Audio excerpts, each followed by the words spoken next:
Isolados e isoladas, tudo bom com vocês? Hoje nós vamos falar do Karl Marx.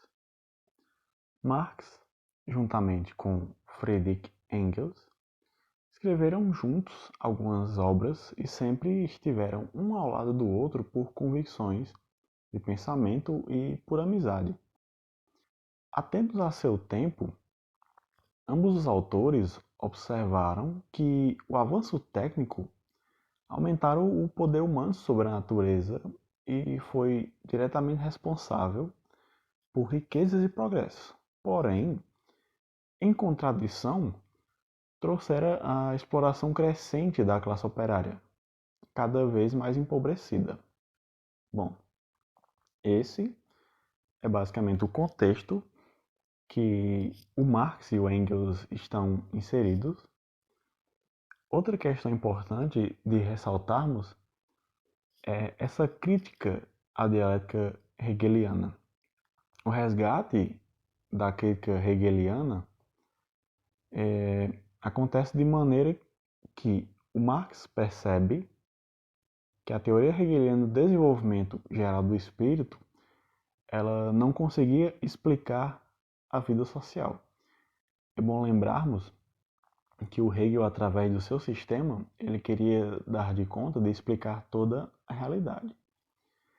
E, dando sequência às críticas feitas ao idealismo por Feuerbach, que foi um filósofo alemão que teve influência direta no pensamento marxista, Marx e Engels realizaram uma inversão. Bom, e no que consiste essa inversão? Para o Hegel, as ideias teriam diretamente papel de transformação da realidade. Já para o Marx, é a realidade que tem influência direta na transformação do pensamento. E nisso nós vamos perceber alguns aspectos que vamos evidenciar posteriormente. Bom, nesse sentido, surge então o conceito de materialismo. O materialismo ele tem dois aspectos. Ele tem um aspecto dialético e o aspecto histórico. Bom, o materialismo é dialético por reconhecer a estrutura contraditória do real, que no seu movimento constitutivo passa por três fases: a tese, a antítese e a síntese, ou seja, explica-se o movimento da realidade pelo antagonismo entre o momento da tese e o da antítese, cuja contradição ela deve ser superada pela síntese. Então, desse modo, todos os fenômenos da natureza ou do pensamento encontram-se em constante relação recíproca e não podem ser compreendidos de forma isolada fora dos fenômenos que os rodeiam. Por quê?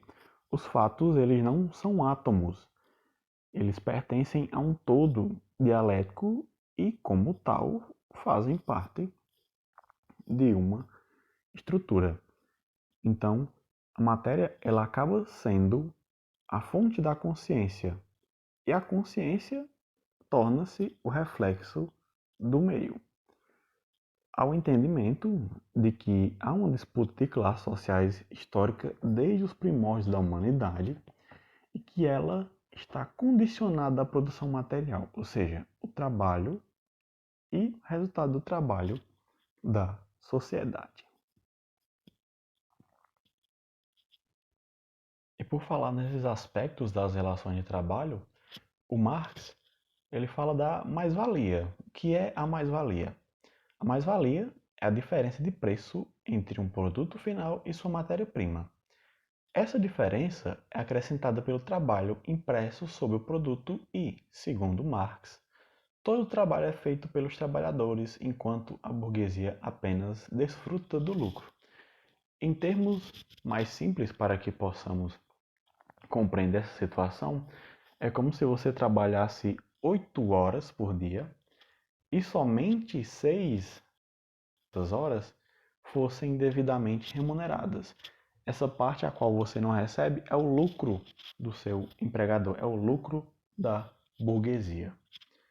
Bom, prosseguindo, nós vamos falar agora também do materialismo histórico. O que é o materialismo histórico? É uma aplicação dos princípios do materialismo dialético ao campo da história, explicando-a por meio de fatores materiais, ou seja, econômicos e técnicos. A história não se explica apenas pela ação dos indivíduos, como até então era admitido, por exemplo. Costuma-se entender a história pela atuação das grandes figuras, como por exemplo o César, Carlos Magno, Pedro Álvares Cabral, ou grandes ideias como o positivismo, que estudamos em vídeos anteriores, o cristianismo ou intervenção divina. Porém, o Marx ele inverte esse processo. No lugar das ideias estão os fatos materiais e no lugar dos heróis, a luta de classes. Se o marxismo explica a realidade valendo-se da estrutura material, a ideia ela acaba tornando-se algo secundário, não no sentido de ser menos importante, mas por derivar de condições materiais. Em termos mais simples, as ideias do direito, da literatura, da filosofia, das artes ou da moral, elas estão diretamente ligadas às condições materiais da existência, como por exemplo, na moral medieval, valorizava-se muito a coragem e a ociosidade da nobreza ocupado com a guerra, bem como fidelidade, que era base do sistema de suzerania e vassalagem. Do ponto de vista do direito, o empréstimo a juros era considerado ilegal e imoral, e um mundo cuja riqueza era calculada de acordo com a posse de terras. Porém, ao passo que na Idade Moderna, com a ascensão da burguesia, ocorreu a valorização do trabalho e a crítica à ociosidade, inclusive, em alguns momentos da história, no Brasil, esse tipo de ociosidade era considerado crime, é o crime de vadiagem. Enquanto, em termos de outras sociedades, o ócio era altamente valorizado, era altamente algo precioso. Inclusive na Grécia Antiga, o próprio Aristóteles fala do ócio produtivo, que as pessoas que eram consideradas cidadãs eram aquelas que dispunham do ócio, portanto poderiam. Aquelas que não dispunham do ócio, não poderiam desfrutar do ócio, não eram consideradas cidadãs, porque tinham sua alma embrutecida pelo trabalho braçal. Então, a legalização do sistema bancário, ela exigiu uma revisão dessas restrições morais aos empréstimos, que inclusive a igreja considerava uma prática pecaminosa, porque se o tempo pertence a Deus, é injusto que você cobre por uma coisa que não é sua. Então, os exemplos dados, eles dizem respeito à passagem do sistema feudal para o sistema capitalista. O sistema capitalista determinou as transformações da moral, do direito e das concepções religiosas. Portanto, para estudar a sociedade não se deve, segundo Marx, partir do que os indivíduos dizem, imaginam ou pensam, e sim do modo pelo qual produzem os bens materiais necessários à vida. Mais uma vez, nós temos aqui as influências que o meio acaba exercendo no pensamento das pessoas, que inclusive, na percepção marxista, não basta teorizar, é preciso partir para a vida concreta para transformá-la. Não adianta ter um pensamento sem que esse pensamento, essa teoria, venha a ter algum valor concreto, alguma aplicabilidade. Temos que pensar, sim, mas também temos que fazer com que esse pensamento transforme a realidade. Bom, então, de acordo com o materialismo dialético marxista, as ideias elas devem ser compreendidas no contexto histórico vivido pela comunidade.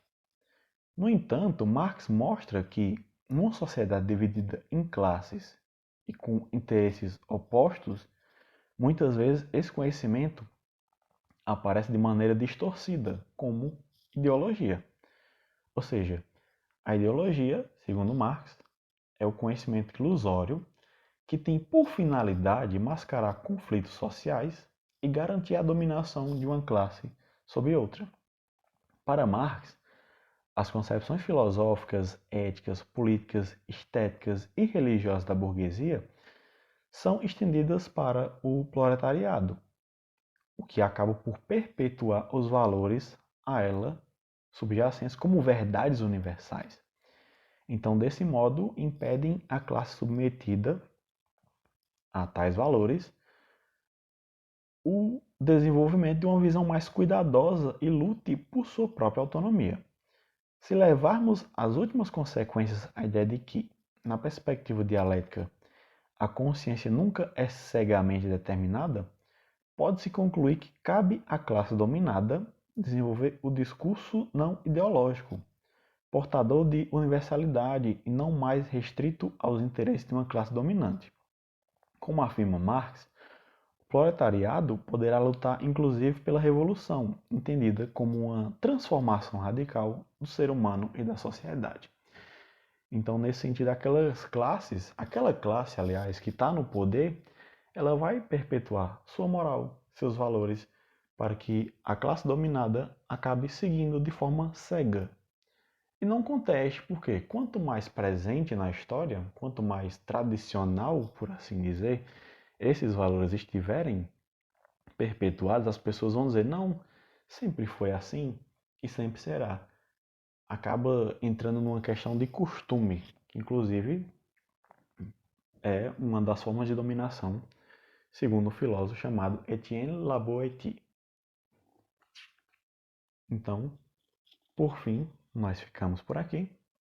Espero que vocês tenham gostado. Até a próxima. Fiquem bem, fiquem a salvo.